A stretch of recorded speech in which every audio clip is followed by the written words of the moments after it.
आसंता 5 वर्ष रे कोटाबाहाल ग्राम पंचायत रे थिबा समस्यार समाधान पाई अंटा भिड़िछंती नवनिर्वाचिता सरपंच अर्पिता पंडा।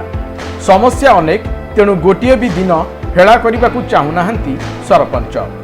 पूर्वरु कौन हो पारि नाही ताहा चिन्हट करने सह एहार शीघ्र समाधान करने को निष्पत्ति नैछंती सरपंच। आगकू ग्रीष्म ऋतु पानीर जेभली कौनसी समस्या देखा न देव सेथिपाई ब्राह्मणमाल गाँव में एक कूअरु पंक उद्धार कराइछंती। गाँवर वार्ड मेंबर जेनामणि बेहेरा और टिकुन साहू नेतृत्व में 15 रु 20 जन ग्रामवासी पंक उद्धार करथिले।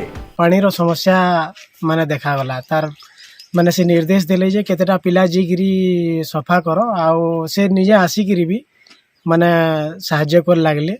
आउ आज आमर गाँव रे प्रति डोर टू डोर बुलिकरी तांकर समस्यार माने कि बुझिले कार असुविधा अच्छे काଣା अच्छे भत्तार माने सुविधा माने जल समस्या रास्ता से अनेक समस्या माने समाधान बाट माने आके तैयारी करबार लगी से प्रतिश्रुति दे चली छ।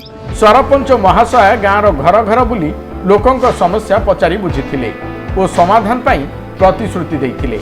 एही गाँव वृद्ध जणे निज भंगा घर देखाइबाकू सरपंचंकू घर भितर को डाकी नैथिले। आशा जे तांको समस्या समाधान हब। सरपंचंकू निज गहण रे पाई ग्रामवासी भी खूब खुशी। सरपंच जइछन हमर नुआ सरपंच गरीब दुखी के देखि करी भत्ता देई करी हम कर्मी धर्मी सब बोलू छन। उन्या सरपंच माने भोट देलु कबे भी नहीं आसी कबे भी आसी नहीं केन कथा भी देखि नहीं गरीब दुखी भी देनी कि घर भी नहीं देई कॉलोनी भी नहीं कर दे कहा के कि केन भत्ता माने भी नहीं करी सब रही गली। हम नुआ सरपंच आई छन आज का सब हमको भल लागला घर घर बुली करी हमको भल लागला खुशी लागला। ब्राह्मणमाल और केन्दुमाल गाँव रे भत्ता बंटन कार्यक्रम रे भी सरपंच जोग देइथिले। एही कार्यक्रम रे पीएजी कोऑर्डिनेटर धीरेन्द्र कुमार प्रधान और अभिमनु बरिहा उपस्थित थिले।